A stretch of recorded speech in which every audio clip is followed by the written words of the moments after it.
പറയുന്നത് ഈ ഒരു ഭിക്ഷാന്തേഹിയായിട്ട് ചെന്നിട്ട് ഓരോന്ന് വാങ്ങി അതാണ് അവന്റെ ഭക്ഷണമായിട്ട് ധരിക്കുന്നത്, കഴിക്കുന്നത്, ഉൾക്കൊള്ളുന്നത്. സമൂഹത്തിന്റെ ചുമതലയാണ് ഒരു സന്യാസിയെ, ബ്രഹ്മചാരിയെ വളർത്തിയെടുക്കുക എന്നത് സമൂഹത്തിന്റെ ചുമതലയാണ്, ഗൃഹസ്ഥന്റെ ചുമതലയാണ്. അങ്ങനെയാണ് ശങ്കരാചാര്യ ഭഗവത്പാദര് സന്യാസിയായിട്ട് ദണ്ഡും ധരിച്ച് ഇറങ്ങുമ്പോൾ അമ്മ ചോദിക്കുമ്പോൾ ഒരു ചോദ്യമുണ്ട്, കണ്ണീരോടുകൂടി. 8 വയസ്സേ അദ്ദേഹത്തിന് പ്രായമുള്ളൂ വന്നു. 8 വയസ്സെന്ന് പറഞ്ഞാൽ ഒരു 3ാം ക്ലാസ്സിൽ അത്രേ പ്രായമുള്ളൂ. എന്താ ചോദ്യം എന്നറിയോ? മോനെ ഇനി എപ്പോഴാ കാണുക? ഇന്ന് നമ്മുടെ കുട്ടികളോട് ചോദിക്കേണ്ട ചോദ്യം, മക്കളെ എപ്പോഴാ കാണുക? സ്കൂളിലേക്കും കോളേജിലേക്കും പോകുന്ന കുട്ടികളോട് ചോദിക്കേണ്ട ചോദ്യം, മക്കളെ ഇനി എപ്പോഴാ കാണുക? വാട്സപ്പിൽ ഞാനിനി വരുന്നില്ല, എന്നെ തിരയേണ്ടതില്ല എന്നൊരു മെസ്സേജാ വരിക. പിന്നെ അതുകൊണ്ട് ചോദിക്കണം ഇക്കാലത്ത്. അവിടെ അതിന് പ്രാധാന്യം ഉണ്ടെന്ന് പറയുന്നത്. അന്ന് അമ്മയുടെ ചോദ്യത്തിന് 8 വയസ്സ് മാത്രം പ്രായമുള്ള ശങ്കരാചാര്യ ഭഗവത്പാദര് കൊടുത്ത മറുപടി പറയുന്ന കുട്ടികളെ സൃഷ്ടിച്ചെടുക്കാൻ വേണ്ടിയാണ് മാതൃപഞ്ചകം പഠിക്കണം, അത് ഹൃദയസ്ഥമാക്കണം എന്ന് സൂചിപ്പിക്കുന്നത്. എന്താ മറുപടി എന്നറിയോ? അമ്മേ, കൊതിച്ചാൽ മതി, ഞാനും എത്തും. വിളിക്കൊന്നും വേണ്ട, എന്നെ കാണണമെന്ന് കൊതിച്ചോളൂ, ഞാൻ ലോകത്തിന്റെ ഏത് മൂലയിലായാലും ഓടിയെത്തും. അങ്ങനെ പറയുന്ന ഒരു മകനുള്ള അമ്മയുടെ ഭാഗ്യം ആലോചിച്ച് നോക്ക്. അങ്ങനെയുള്ള ഒരു അമ്മയെ കിട്ടിയ മകന്റെ ഒരു ഭാഗ്യം ആലോചിച്ച് നോക്കൂ. ഇങ്ങനെയുള്ള അമ്മമാരും മക്കളും നമ്മുടെ സമൂഹത്തിലുണ്ട് എങ്കിൽ സമൂഹത്തിന്റെ ആ സൗന്ദര്യം ആലോചിച്ച് നോക്കൂ, കുടുംബത്തിന്റെ ആ ലാളിത്യം ആലോചിച്ച് നോക്കൂ. എത്ര സുന്ദരമായിരിക്കും നമ്മുടെ ഭവനങ്ങളൊക്കെ. ഇങ്ങോട്ട് പറഞ്ഞു, വീണ്ടും ശങ്കരൻ പറഞ്ഞു, അമ്മേ, വിധവയായ അമ്മയെ തനിച്ചാക്കി പോയി എന്ന ദുഷ്പേര് എനിക്കൊരിക്കലും ഉണ്ടാവില്ല. പലപ്പോഴും പല ആളുകളും യൂട്യൂബിലൊക്കെ കാണാം ശങ്കരാചാര്യ ഭഗവത്പാദരെ കുറിച്ച് പറയുന്നത്, പെറ്റമ്മയെ തനിച്ചാക്കിപ്പോയ അദ്ദേഹത്തിന് എന്ത് മഹത്വമാവുള്ളതെന്നൊക്കെ അദ്ദേഹം പറഞ്ഞ വാക്കായത്. അമ്മേ, വിധവയായ അമ്മയെ തനിച്ചാക്കി പോയി എന്ന ദുഷ്പേര് എനിക്കൊരിക്കലും ഉണ്ടാവില്ല. അമ്മ ബോധപൂർവമോ അല്ലാതെയോ എന്നെ കാണണമെന്ന് കൊതിക്കുന്ന മാത്രയിൽ ഞാൻ കാലടിയിലെത്തും, അമ്മയുടെ കാലടിയിലെത്തും എന്ന് പറഞ്ഞിട്ടാ പോകുന്നത്. അമ്മ കൊതിച്ചില്ല. അമ്മയ്ക്കറിയാം മകന്റെ കർത്തവ്യം എന്തൊക്കെയാണ്, മകന്റെ ജന്മ ലക്ഷ്യം എന്താണെന്ന് അമ്മയ്ക്കറിയാം. അതുകൊണ്ട് അമ്മ വിളിച്ചതേയില്ല, കൊതിച്ചതേയില്ല. അവന്റെ ഇഷ്ടം, അവന്റെ ആഗ്രഹം, അതാണ് ജന്മസാഫല്യം, അത് നടക്കട്ടെ എന്ന് പെറ്റമ്മ ആര്യാമ്പ വിചാരിക്കുകയാണ്. അതിനിടയിൽ ശങ്കരാചാര്യ ഭഗവത്പാദര് ഭാരതം മുഴുവനും 2 തവണ കാൽനടയായി സഞ്ചരിച്ചെന്ന ആ കുഞ്ഞിന്റെ ജീവിതമൊക്കെ പഠിക്കുമ്പോൾ അത്ഭുതം തോന്നും. ബദരീനാഥിലും കേദാർനാഥിലൊക്കെ ഒന്ന് പോയി നോക്കണം. ശങ്കരാചാര്യരുടെ അസാന്നിധ്യത്തിലും ആ സാന്നിധ്യം നമുക്ക് മനസ്സിലാവും. ഹിമാലയം കയറിപ്പോകുന്ന സമയത്ത് ഇരുഭാഗത്തുമുള്ള ആപ്പിൾ തോട്ടങ്ങളും ഓറഞ്ച് തോട്ടങ്ങളും ഒക്കെ കാവി നിൽക്കുന്ന കുട്ടികളെ കാണാം. ചെമ്മരി ആടുകളെയും കൊണ്ടുപോകുന്ന കുട്ടികളെ കാണാം. സ്കൂളിന്റെ പടി കാണാത്ത കുട്ടികൾ. നമ്മൾ മലയാളികളാണെന്ന് അറിയുമ്പോൾ അവർ ഓടി വരും നമ്മുടെ അടുത്തേക്ക്. എന്തിനാ? അവർ പറയും, ശങ്കരാചാര്യരുടെ നാട്ടിൽ പറഞ്ഞതല്ലേ നിങ്ങൾ? എൻ്റെ അച്ഛനും അമ്മയൊക്കെ പറഞ്ഞു തന്നിട്ടുണ്ട്. 3 കല്ല് വെച്ച് പൂജിക്കാൻ നമ്മെ പഠിപ്പിച്ചത് ആ മഹാനുഭാവനാണ്. ആ ഗുരുപരമ്പരയില്ല ഞങ്ങളൊക്കെ ഇപ്പോഴും ഉള്ളത്. ആ നാട്ടിൽ പറയുമ്പോൾ നിങ്ങൾ എത്ര ഭാഗ്യവാന്മാരാണ് എന്ന് പറയുന്ന വിദ്യാസമ്പന്നരല്ലാത്ത കുട്ടികൾ നമുക്കവിടെ കാണാം. ഇവിടെയാണ് 8ാം ക്ലാസ് പഠിക്കുന്ന കുട്ടികൾക്ക് ശങ്കരാചാര്യ ഭഗവത്പാദരെ അറിയില്ല എന്ന് ആദ്യം സൂചിപ്പിച്ചത്. ബദരിയിൽ അദ്ദേഹമാണ്, നമുക്കറിയാം കണ്ണൂർ ഈ ഭാഗത്തുള്ള അല്ലേ അവിടുത്തെ പൂജാരി, ബദരിനാഥില് പൂജാരി. ആലോചിച്ച് നോക്കും, ആ ഭാഗ്യം ആലോചിച്ച് നോക്കും. പോയി നോക്കണം. മലയാളിയോട് അദ്ദേഹം കാണിക്കുന്ന ഒരു സ്നേഹമുണ്ട്. നമ്മളവിടെ പോകുന്ന സമയത്ത് അദ്ദേഹത്തെ കണ്ടാൽ ആ മുറിയിൽ പോയി അദ്ദേഹം കാണിക്കുന്നൊരു സ്നേഹമുണ്ട്, ഒരു വാത്സല്യമുണ്ട്. അതേ ശങ്കരാചാര്യര് ചെയ്ത പ്രവൃത്തികളെക്കുറിച്ച് ഒരുപാടുണ്ട്. ഗുരുവിനെ തേടി നടന്നത്, ഗുരുവിനെ കണ്ടത്, ഗുരുവിനെ കണ്ടെത്തി അവിടെ താമസിച്ചത്, ഇപ്പോഴും അദ്ദേഹത്തിന്റെ ഓർമ്മയിൽ അവിടെ ഗുഹകൾ നമുക്ക് കാണാൻ സാധിക്കും. അവിടെ നടന്നു പോകുന്ന സമയത്ത് അദ്ദേഹത്തെക്കുറിച്ച് പറഞ്ഞ 2-3 വരികൾ നമ്മൾ ശ്രദ്ധിച്ച് കേൾക്കേണ്ടതാണ്.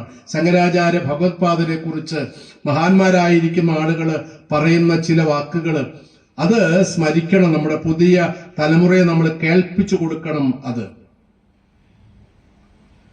അദ്ദേഹം ഒരു അവതാരമാണെന്ന് പറയുന്നത്, വേദകൽപ്പനയെ നമ്മുടെ മുമ്പിലെത്തിച്ച മഹായോഗിയാണെന്ന്, വൈദിക ധർമ്മത്തിന് അപജയം സംഭവിച്ചപ്പോൾ ദേവശാസനപ്രകാരം അവതരിച്ച മഹാമനീഷിയാണ് ശങ്കരാചാര്യ ഭഗവത്പാദരെന്നും, 2 വയസ്സായപ്പോൾ അക്ഷരങ്ങൾ വ്യക്തമായി ഉച്ചരിക്കാൻ തുടങ്ങിയ, 5-ാം വയസ്സിൽ ശുഭമുഹൂർത്തത്തിൽ ഉപനയന കർമ്മം നടത്തിയ, 8 വയസ്സിനുള്ളിൽ ഗുരുകുലവാസം ചെയ്ത് 4 വേദങ്ങളും 6 ശാസ്ത്രങ്ങളും പഠിച്ച് 12 വയസ്സാകുമ്പോഴേക്ക് സർവശാസ്ത്രങ്ങളും ഹൃദിസ്ഥമാക്കി 18 വയസ്സിന് മുമ്പ് ഈശാദി ദശോപനിഷത്തുക്കൾക്കും സർവ ഉപനിഷത്തുക്കൾക്കും ഭാഷ്യം രചിച്ച, ഭഗവത്ഗീതയ്ക്ക് 6ാമത്തെ ദർശനമായ ബ്രഹ്മസൂത്രത്തിന് ഭാഷ്യമെഴുതിയ, ഭക്തി സ്തോത്രങ്ങൾ രചിച്ച, ഭാരതത്തിന്റെ 4 ദിക്കുകളിലും വേദം പഠിക്കാൻ വേണ്ടി മഠങ്ങൾ സ്ഥാപിച്ച ആ ശങ്കരാചാര്യ ഭഗവത്പാദരെ കുറിച്ച് പറയാണ്, വേദവിദ്യയിൽ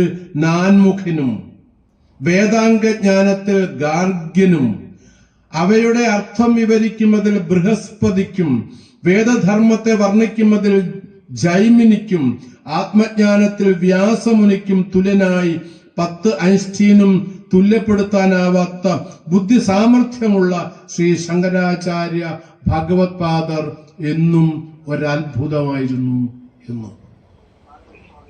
അമ്മ കൊതിച്ചില്ല എന്ന് നേരത്തെ സൂചിപ്പിച്ചത് ഈ മകന്റെ കർത്തവ്യം അതാണെന്ന് അറിയുന്നത് കൊണ്ടാണ്.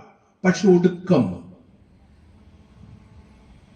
അമ്മയ്ക്ക് പ്രായമായി, തന്റെ അന്ത്യമായിരിക്കുന്നു തിരിച്ചറിയാൻ സാധിക്കുമെന്ന്. മഹാന്മാർക്ക്, മഹതികൾക്ക് തന്റെ അന്ത്യകാലമായി എന്ന് മുൻകൂട്ടി തിരിച്ചറിയാൻ സാധിക്കും. വിവേകാനന്ദ സ്വാമികളൊക്കെ അവസാന സമയത്ത് തന്റെ ശിഷ്യന്മാരെ വിളിച്ചു വരുത്തി എനിക്കേറെ നാളില്ല എന്ന് പറഞ്ഞിട്ടുണ്ട്. തന്റെ 2 ശിഷ്യന്മാരുടെ കൂടെ വെലൂർ മഠത്തിന്റെ മുമ്പിലൂടെ നടന്നു പോകുന്ന സമയത്ത് എന്നെ ഒടുക്കം എന്റെ ജീവൻ വിട്ടുപോയാൽ എന്റെ ഭൗതിക ശരീരം അടക്കേണ്ട സ്ഥലം ഇതാണെന്ന് കാണിച്ചു കൊടുത്തിട്ടുണ്ട്. അവസാന നിമിഷം എല്ലാവരോടും യാത്ര പറഞ്ഞ് തന്റെ മുറിയിലേക്ക് കയറിയിട്ട് അവിടെ സുഖമായി ശയിച്ച് ശിഷ്യരെ വിളിച്ച് എന്റെ തലയ്ക്ക് വല്ലാത്ത ചൂട്, അല്പമൊന്ന് വീശിത്തരൂ എന്ന് പറഞ്ഞിട്ടുണ്ട്. എന്റെ കാലുകൾ മെല്ലെ ഒഴിയൂ എന്ന് ശിഷ്യരോട് പറഞ്ഞിട്ടുണ്ട്. അങ്ങനെ ഒരു നീണ്ട ഉറക്കത്തിലേക്ക് നരേന്ദ്രൻ മാറിയതുപോലെ, വിവേകാനന്ദ സ്വാമികൾ മാറിയതുപോലെ എല്ലാ മഹാദികൾക്കും മഹാന്മാർക്കും തൻ്റെ അന്ത്യകാലത്ത് നിശ്ചയിക്കാൻ സാധിക്കും. അമ്മയ്ക്കും ആര്യാമ്പയ്ക്കും ഏതാണ്ട് തൻ്റെ അന്ത്യമായി എന്ന് ബോധ്യം വന്നു. മകനത് കാണണം. എല്ലാ അച്ഛൻ്റെയും അമ്മയുടെയും കൊതിയാണ്. അവസാന നിമിഷം കൂടെ മക്കൾ വേണം. അതിനല്ലേ മക്കളെന്തിനാണ് എല്ലായ്പ്പോഴും കൂടെ നിൽക്കണമെന്ന് പറയില്ല. അവസാന കാലത്ത് കൂടെ വേണം. ഈ കണ്ണൂർ ജില്ലയിൽ ഞാൻ കഴിഞ്ഞ പ്രാവശ്യം വന്നപ്പോൾ പറഞ്ഞു എന്ന് എൻ്റെ ഓർമ്മ, അത് മറക്കാൻ പറ്റില്ല. ഈ കണ്ണൂർ ജില്ലയില് ഒരു ക്ഷേത്രത്തില് ഞാൻ ഈ മാതൃപഞ്ചകം എന്ന് പറയുന്ന വിഷയം സംസാരിക്കാൻ വേണ്ടി പോയി. അവിടെ വിഷയം കഴിഞ്ഞ് ഇറങ്ങി വന്നു. രാവിലെ 11 മണിക്ക് ആ പ്രഭാഷണം. അങ്ങനെ 12:30 കഴിഞ്ഞു. ഭക്ഷണം കഴിച്ചിറങ്ങി വരുമ്പോൾ ഒരു ചെറുപ്പക്കാരൻ, ഒരു 32-33 വയസ്സ് പ്രായം, ഒരു ചെറുപ്പക്കാരൻ അവര് പറയാ, ഞാൻ നിങ്ങൾ പറയുന്നത് ശ്രദ്ധയോടെ കേട്ടിരിക്കായിരുന്നു. 32 വയസ്സൊക്കെ ഉള്ള ചെറുപ്പക്കാര് പറയുന്നത്, ആധ്യാത്മിക കാര്യം പറയുന്നത് കേൾക്കും, എനിക്കറിയില്ല, എന്തായാലും കേട്ടിരിക്കായിരുന്നു. എൻ്റെ ജീവിതത്തിലെ അനുഭവം അത് പറയാ. ഞാൻ വിദേശത്ത് IT മേഖലയിൽ നല്ല ലക്ഷങ്ങൾ ശമ്പളമുള്ള ഒരു ജോലിക്കാരനായിരുന്നു. എൻ്റെ അമ്മ നാട്ടിൽ എൻ്റെ തറവാട്ടിൽ തനിച്ചാണ്, ഒറ്റയ്ക്കേ ഉള്ളൂ അമ്മ. അമ്മയ്ക്ക് അസുഖമായി എന്ന് വിളിച്ചു പറഞ്ഞപ്പോൾ ഞാൻ എൻ്റെ ബോസിനോട് ലീവ് ചോദിച്ചു. അതെനിക്ക് ലീവ് തന്നില്ല. എൻ്റെ അമ്മയ്ക്ക് രോഗമാണ്, എനിക്ക് ജോലിയിൽ നിന്നും ലീവ് കിട്ടുന്നില്ല. പറയാ, ഞാൻ എൻ്റെ ബോസിനോട് പറഞ്ഞു, നിങ്ങളുടെ ജോലി എനിക്ക് വേണ്ട, ലക്ഷങ്ങൾ ശമ്പളമുള്ള ജോലിയാ, അത് വേണ്ടെന്ന് വെച്ച് ഞാൻ നാട്ടിലേക്ക് വന്നു. അമ്മയുടെ കൂടെ അവൻ പറയാ, കണ്ണു നിറച്ചുകൊണ്ട് അവൻ പറയാ, 6 മാസം എനിക്ക് സ്വർഗമായിരുന്നു എൻ്റെ വീട്ടില്. എൻ്റെ കയ്യിൽ ഇഷ്ടം പോലെ കാശുണ്ട്, തറവാട്ടിലുള്ള സ്വത്ത് ഇഷ്ടം പോലെയുണ്ട്. ഞാൻ 6 മാസം വീട്ടിൽ നിന്നും പുറത്തിറങ്ങിയിട്ടില്ല. വേണ്ടതൊക്കെ വീട്ടിലെത്തും. ഞാനും അമ്മയും മാത്രം വീട്ടില്. ഞങ്ങൾ രണ്ടുപേരും രാവിലെ എഴുന്നേൽക്കും, അതിരാവിലെ എഴുന്നേൽക്കും. പ്രഭാത കൃത്യങ്ങൾ കഴിഞ്ഞ് രണ്ടുപേരും ഒരുമിച്ച് ഭക്ഷണം പാകം ചെയ്യും. ഭക്ഷണം കഴിച്ച് ഞങ്ങൾ അമ്മ വീട്ടിൻ്റെ കോലായിൽ വന്നിരിക്കും. അമ്മയുടെ മടിയിൽ തലവെച്ച് ഞാൻ കിടക്കും. വയസ്സ് 10, 31, 32 വയസ്സായെന്ന് എത്ര പ്രായമായാലും അമ്മയുടെ മടിയിൽ തലവെച്ച് കിടക്കാന്ന് പറഞ്ഞാൽ അതിലപ്പുറത്തൊരു സുഖം ലോകത്തിൽ വേറെ ഇല്ല. അമ്മ ഇങ്ങനെ തലമുടിക്കുള്ളിലൂടെ കൈ ഓടിച്ച് എന്നോട് നാട്ടുവിശേഷങ്ങളൊക്കെ പറഞ്ഞിരിക്കും. വീണ്ടും ഞങ്ങൾ ഉച്ചയ്ക്ക് ഭക്ഷണം ഒരുമിച്ചുണ്ടാക്കി ഞങ്ങൾ ഒരുമിച്ച് ഭക്ഷണം കഴിക്കും. വൈകുന്നേരം വീടിൻ്റെ മുറ്റത്ത് ഞാൻ അമ്മയുടെ കൈപിടിച്ച് അങ്ങോട്ടും ഇങ്ങോട്ടും നടക്കും. പണ്ട് എന്നെ കുഞ്ഞുനാളിൽ കൈപിടിച്ച് നടത്തിച്ചതുപോലെ ഞാനും അമ്മയും അങ്ങോട്ടും ഇങ്ങോട്ടും നടക്കും. നാട്ടുകാർ അത്ഭുതത്തോടെ നോക്കി നിൽക്കും. രാത്രിയിൽ ഞങ്ങൾ ഒരുമിച്ച് ഭക്ഷണം കഴിച്ച് കിടന്നുറങ്ങും. ഞാനും അമ്മയും ഒരുമിച്ച്. അമ്മ എന്നെ ചേർത്ത് പിടിക്കും. കുഞ്ഞുനാളിൽ എന്നെ എത്രമാത്രം ചേർത്ത് പിടിച്ചിട്ടാണോ അമ്മ കിടന്നുറങ്ങിയത്, അതേപോലെ എന്നെ കെട്ടിപ്പിടിച്ചിട്ട് എൻ്റെ അമ്മ കിടന്നുറങ്ങും. 6 മാസം കഴിഞ്ഞപ്പോൾ എൻ്റെ അമ്മ മരിച്ചു. പറയാ, അമ്മ മരിച്ച 16-ാമത്തെ ദിവസം എനിക്ക് വിദേശത്ത് നിന്നൊരു ജോലി, അതുവരെ ഉണ്ടായിരുന്ന ശമ്പളത്തിൻ്റെ ഇരട്ടി ശമ്പളവുമായ ജോലി. അവൻ പറയുന്നത്, എൻ്റെ അമ്മ മരിക്കുമ്പോൾ സ്വർഗം ആഗ്രഹിച്ചിട്ടില്ല, എൻ്റെ അമ്മ മരിക്കുമ്പോൾ മോക്ഷം ആഗ്രഹിച്ചിട്ടില്ല. എൻ്റെ അമ്മയ്ക്ക് ഒരേ ഒരു ചിന്ത മാത്രമേ ഉണ്ടായിരുന്നുള്ളൂ, എനിക്ക് വേണ്ടി ജോലി വേണ്ടെന്ന് വെച്ച് വന്ന എൻ്റെ മകൻ എൻ്റെ കാലശേഷം എന്താവും. ആ ചിന്ത മാത്രമേ അമ്മയുടെ മനസ്സിലുണ്ടായിരുന്നുള്ളൂ. അമ്മയുടെ കൊതിയാണ്, അമ്മയുടെ പ്രാർത്ഥനയാണ്, അമ്മയുടെ ആഗ്രഹമാണ് 16-ാമത്തെ ദിവസം എനിക്ക് ജോലിയായിട്ട് ലഭിച്ചത്. എനിക്ക് ഉറപ്പാത് പറയാ, ഞാൻ അവിടെ പോയി ജോലി ചെയ്തിട്ട് വന്നിരിക്കുക. ഒരമ്മയെക്കുറിച്ചുള്ള ഒരു മകൻ്റെ കാഴ്ചപ്പാട്. നമ്മൾ പറയില്ലേ, അമ്മമാരെ എല്ലാവരും കൊണ്ടുപോയിട്ട് വൃദ്ധസദനത്തിൽ തള്ളുന്നതല്ല. ഇങ്ങനെയുള്ള മക്കൾ നാട്ടിൽ നിരവധിയുണ്ട്. കൊതിച്ചാൽ ഓടിയെത്തുന്ന മക്കൾ നിരവധിയുണ്ട്. എല്ലാ മക്കളും അങ്ങനെയല്ല, എല്ലാ അമ്മമാരും അങ്ങനെയല്ല. അമ്മമാരും കുറിച്ചും പറയാനുണ്ട്. കഴിഞ്ഞ ദിവസം പത്രത്തിൽ വായിച്ചു, എൻ്റെ നാട്ടിലൊക്കെ ഒരുപാട് സംഭവങ്ങളുണ്ട്. 2 മക്കളുള്ള അമ്മമാര് മക്കളെ ഉപേക്ഷിച്ചിട്ട് പോയി കളയാ. 2 മക്കളുള്ള പൊന്നുപോലുള്ള നിഷ്കളങ്കരായ കൊച്ചു മക്കളുള്ള അമ്മമാര് തൻ്റെ സുഖം തേടി ആരുടെ കൂടെ പോയിരിക്കുക. സമൂഹത്തിൽ നടക്കുന്നതാണ്. അതില്ലാതാക്കാൻ പദ്ധതികൾ ഒരുപാടുണ്ട്. കാരണം നമ്മുടെ പൂർവികർ നമുക്ക് തന്ന ഷോഡശക്രിയയില് ഗർഭാധാനം മുതലുള്ള ചടങ്ങുകളെ കുറിച്ച് പറയുമ്പോൾ ആഗ്രഹിച്ച്, കൊതിച്ച്, ഇച്ഛിച്ച് ഒരു കുഞ്ഞിനെ സൃഷ്ടിക്കണം. സ്നേഹത്തിന്റെ ഫലമായിട്ടാണ് കുഞ്ഞ് ജനിക്കേണ്ടത്, കാമത്തിന്റെ ഫലമായിട്ടല്ല കുഞ്ഞ് ജനിക്കേണ്ടത്. ഇതൊരു വലിയ ശാസ്ത്രീയമായ ചിന്തയാണ്, സിദ്ധാന്തമാണ്. രണ്ടുപേരുടെയും സ്നേഹമാണ്, രണ്ടുപേരുടെയും ഹൃദയബന്ധമാണ് ഒരു കുഞ്ഞിന് കാരണമായി മാറേണ്ടത്. കാമമാണെങ്കിൽ മക്കളും കാമാതുരരായി മാറും. സ്നേഹമാണെങ്കിൽ മക്കൾ സ്നേഹമുള്ളവരായി മാറും. പൂർവികർ കൃത്യമായിട്ട് വൈദിക ഗ്രന്ഥങ്ങളിൽ ഷോഡശക്രിയയെക്കുറിച്ച് പറയുമ്പോൾ, പഠിപ്പിക്കുമ്പോൾ ആ സമയത്തെ മന്ത്രങ്ങളെക്കുറിച്ച്, ഇച്ഛയെക്കുറിച്ച്, ആഗ്രഹത്തെക്കുറിച്ച്, സങ്കല്പത്തെക്കുറിച്ചൊക്കെ പറയുന്നുണ്ട്. പുംസവന ക്രിയ നടക്കുന്നതിനെ കുറിച്ച്, സീമന്തോന്നയൻ എന്ന് പറയുന്ന ക്രിയയെക്കുറിച്ച്, അതൊക്കെ നടത്തുന്നത് നല്ല മനോഹാരിതയുള്ള, നല്ല സ്വഭാവ നൈർമല്യമുള്ള മക്കളെ സൃഷ്ടിച്ചെടുക്കാൻ വേണ്ടിയാണ് ഈ കർമ്മങ്ങളൊക്കെ നടക്കുന്നത്. ഉണ്ടോ? ഇപ്പോഴ് നമുക്ക് അന്യം നിന്നുപോയി. അതുകൊണ്ടാണ് ഇങ്ങനെ പുതിയ തലമുറ നശിച്ച് തിന്മയിലേക്ക്, കാലഗതിയിലേക്ക്, മനുഷ്യത്വരഹിതമായ അവസ്ഥയിലേക്ക് ചലിക്കപ്പെടുന്നത് എന്ന് നമ്മൾ ഓർക്കണം. ഇവിടെയാണ് മാതൃപഞ്ചകം എന്ന് പറയുന്ന കൃതിയുടെ മഹത്വമുള്ളത് എന്നർത്ഥം. പറഞ്ഞത് ശങ്കരാചാര്യര് അമ്മയുടെ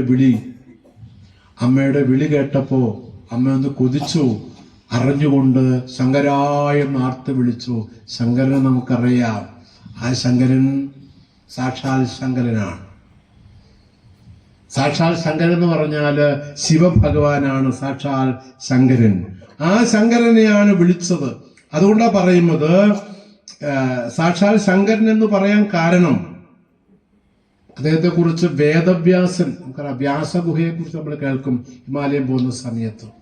അവിടെ ഇരുന്നിട്ടുണ്ട്. അദ്ദേഹത്തിന്റെ മഹത്വത്തെക്കുറിച്ച് അവിടുന്ന് സന്യാസിമാര് പറഞ്ഞ് പ്രചരിപ്പിച്ചിട്ടുണ്ട്. ശങ്കരാചാര്യര് ശങ്കരന്റെ ജന്മം തന്നെയാണെന്നാ പറയുന്നത്. സാക്ഷാൽ ശിവഭഗവാന്റെ ജന്മം തന്നെയാണെന്നാ പറയുന്നത്. ആ ശങ്കരായ എന്ന വിളികെട്ട് ഉത്തരേന്ത്യയിലുള്ള ശങ്കരാചാര്യ ഭഗവത്പാദര് ഉത്തരക്ഷണത്തിൽ കാലടിയിലെത്തി, അമ്മയുടെ കാലടിയിലെത്തി. അങ്ങനെ വരുമോ? അങ്ങനെ വരാൻ പറ്റുമോ? ഫ്ലൈറ്റിൽ വന്നാൽ പോലും അങ്ങനെ എത്തില്ലല്ലോ. എത്തുമെന്ന് യോഗവിദ്യ പഠിച്ചവർക്ക് കൃത്യമായിട്ട് അറിയാൻ സാധിക്കും. ഒരു യോഗിയുടെ ആത്മകഥ എന്നൊരു മനോഹരമായ ഗ്രന്ഥമുണ്ട്. ഒരു യോഗിയുടെ ആത്മകഥ, വലിയ ഗ്രന്ഥമാണ്. ഒന്ന് വായിച്ചു നോക്കണം. എങ്ങനെ എത്തും, എങ്ങനെ എത്തില്ല, ആ ഒരു രീതിയെക്കുറിച്ചൊക്കെ പഠിച്ചു നോക്കുക. വായിക്കണം, അറിയണം. എങ്കിലേ അതിനെ ശാസ്ത്രീയത ബോധ്യപ്പെടും.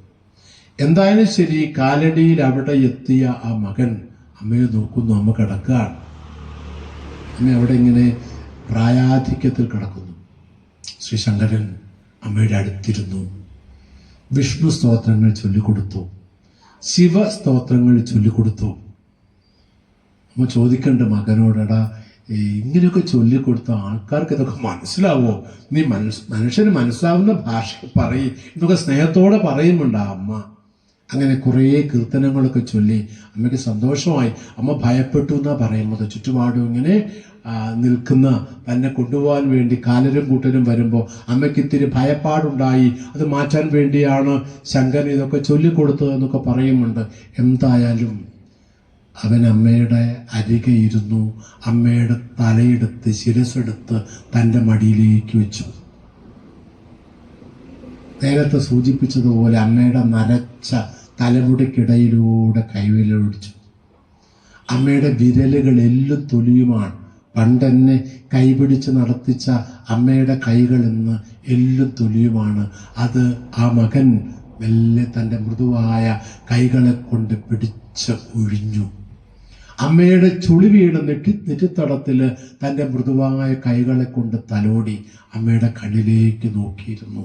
അമ്മയും സന്തോഷാശ്രുക്കൾ പൊഴിച്ചുകൊണ്ട് മകനെ നോക്കിയിരുന്നു. ഇത്രയും ഭാഗ്യമുള്ളൊരമ്മ, ഇത്രയും ഭാഗ്യമുള്ളൊരു മകൻ ലോകത്തിൽ വേറെ ഏതുണ്ട്? അങ്ങനെ അമ്മയുടെ മടിയിൽ അമ്മ മകൻ്റെ മടിയിൽ കിടന്നാണ് മരിക്കുന്നത്. ശങ്കരാചാര്യ ഭഗവത്പാദര് കരഞ്ഞു. സന്യാസിയല്ലേ അദ്ദേഹം? നമ്മുടെ ചിന്തയിലെ ഏറ്റവും വലിയ സന്യാസിയല്ലേ അദ്ദേഹം? സന്യാസി എന്ന വാക്കിന്റെ അർത്ഥം സമ്യക് ന്യാസം. ഇത് സന്യാസം ഭൗതിക സുഖങ്ങൾ മുഴുവനും ത്യജിച്ചു പോകുന്നവരാണ് സന്യാസി. എല്ലാം ത്യജിക്കാം. അമ്മയെ, അച്ഛനെ ത്യജിക്കാൻ ആർക്ക് സാധിക്കും? പറ്റില്ല. എൻ്റെ സംപൂജ്യ ഗുരുനാഥൻ ചിദാനന്ദപുരി സ്വാമിജിയുടെ അമ്മ അവസാന നാളിൽ സ്വാമിജിയുടെ ആശ്രമത്തിലായിരുന്നു. അവിടെ വെച്ച അമ്മയുടെ വിയോഗം സംഭവിക്കുന്നത്. അമ്മയെ മറക്കാൻ പറ്റില്ല, അമ്മയെ ഉപേക്ഷിക്കാൻ പറ്റില്ല ഒരാൾക്കും, അച്ഛനെ ഉപേക്ഷിക്കാൻ പറ്റില്ല ഒരാൾക്കും. ഇപ്പോൾ ഞാനിത് അമ്മയെക്കുറിച്ച് പറയുമ്പോൾ മാതൃപഞ്ചകം ആയതുകൊണ്ട് അമ്മയെക്കുറിച്ച് പറയുന്നത്. അച്ഛന് പ്രാധാന്യമൊന്നുമില്ലെന്ന് ആരും വിചാരിക്കേണ്ട, അച്ഛനും പ്രാധാന്യവും തുല്യമായിട്ടുണ്ട്. ഇവിടെ മാതൃപഞ്ചകം വിഷയമായതുകൊണ്ടാണ് അമ്മയുടെ പ്രാധാന്യം മാത്രം സൂചിപ്പിക്കുന്നത്. എന്തായാലും അമ്മയുടെ ഈ മരണം കണ്ണു നിറച്ചുകൊണ്ട് കരഞ്ഞ് ശങ്കരാചാര്യ ഭഗവത്പാദരെ എഴുതിയ 5 ശ്ലോകങ്ങളാണ് മാതൃപഞ്ചകം എന്ന് അറിയപ്പെടുന്നത്. അത് നമുക്ക് 1-2 ശ്ലോകങ്ങൾ നമുക്ക് നാളെയും കൂടി ഉണ്ട്. 1-2 ശ്ലോകങ്ങൾ നമുക്ക് ഇന്ന് അമ്മയുടെ പ്രാധാന്യത്തെക്കുറിച്ചൊക്കെ നമുക്കിനിയും സൂചിപ്പിക്കേണ്ടതുണ്ട്. തൽക്കാലം നമുക്ക് 1-ാമത്തെ ശ്ലോകം ഒന്ന് ശ്രദ്ധിച്ചു കേൾക്കാം. ആസ്താം താവതീയം പ്രസൂതി സമയേ ദുർവാര ശൂലവ്യഥ നൈരുച്യം തനുശോഷണം മലമയീ ശയ്യാച സംവത്സരീ ഏകസ്യാപി ന ഗർഭഭാരഭരണ ക്ലേശസ്യ യസ്യ ക്ഷമോ ദാതും നിഷ്കൃതിരുന്നതോപി തനയസ്തസ്യൈ ജനന്യൈ നമഃ. ലളിതമാണ്, സംസ്കൃതമാണെങ്കിലും അത്രയും ലളിതമാണ് വാക്കുകൾ.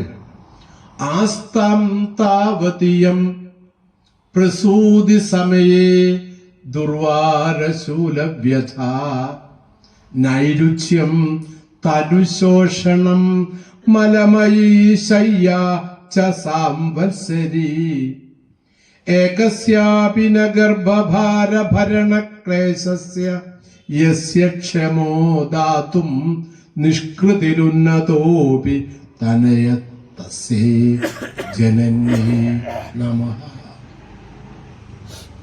ഒരു കൃതിക്ക് ശ്ലോകം മാത്രം അല്ലെ ശ്ലോകത്തിന്റെ അർത്ഥം മാത്രം ലഭിക്കുന്ന പുസ്തകങ്ങൾ ആദ്യകാലത്ത് വന്നു. പിന്നെ അതൊക്കെ സമൂഹത്തിൽ നിന്നേ പോയി, ആരും വാങ്ങാതെയും ശ്രദ്ധിക്കാതെയും പോയി.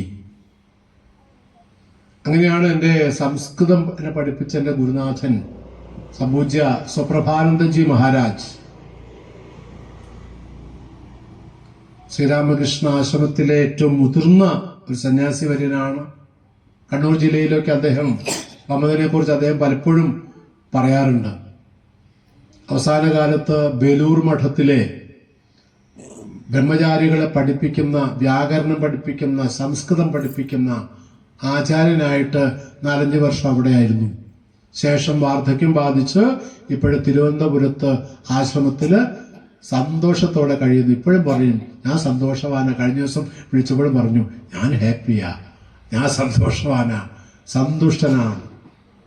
കൃഷിയാണ് മുഖ്യ തൊഴിൽ. എവിടെ ആശ്രമത്തിൽ പോയാലും അവിടെയൊക്കെ കൃഷി ചെയ്തുകൊണ്ടിരിക്കും. മരം കയറും. തല്ലിന് ഒരു കുഴപ്പമില്ല. 4-ാമത്തെ വയസ്സിൽ ആശ്രമത്തിൽ പോയിട്ടുണ്ട്. സന്യാസം സ്വീകരിച്ചിട്ടില്ല, ആശ്രമത്തിൽ പോയിട്ടുണ്ട്.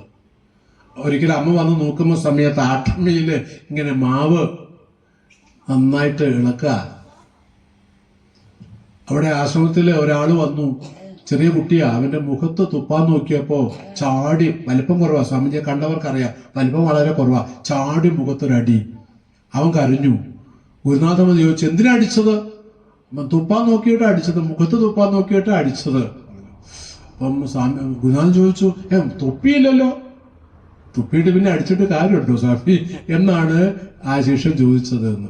അതാണ് സ്വപ്രഭാനന്ദജി മഹാരാജ്. അദ്ദേഹം ഈ കൃതി ഇങ്ങനെ അന്വയാർത്ഥങ്ങളൊക്കെ ചെല്ലുന്ന സമയത്ത് അദ്ദേഹത്തോട് ചോദിച്ചിട്ടാണ് ഞാൻ ഓരോ വാക്കും ഓരോ പ്രയോഗവും ചെയ്തത്. അദ്ദേഹത്തിന്റെ സംസ്കൃത പാണ്ഡിത്യം ഇതെഴുതാൻ എന്നെ അത്രമാത്രം സഹായിച്ചിട്ടുണ്ട്. ഇതിനെക്കുറിച്ച് പറയുമ്പോൾ ഗുരുനാഥനെ ഓർക്കാതിരിക്കാൻ വയ്യ. ഇതുകൊണ്ടാണ് ഈ ഒരു കാര്യം സൂചിപ്പിച്ചത്. അതിൽ അന്വയിക്കുന്ന സമയത്ത് ഓരോന്നും ശ്രദ്ധയോടുകൂടി അന്വയിച്ച് പറയണം.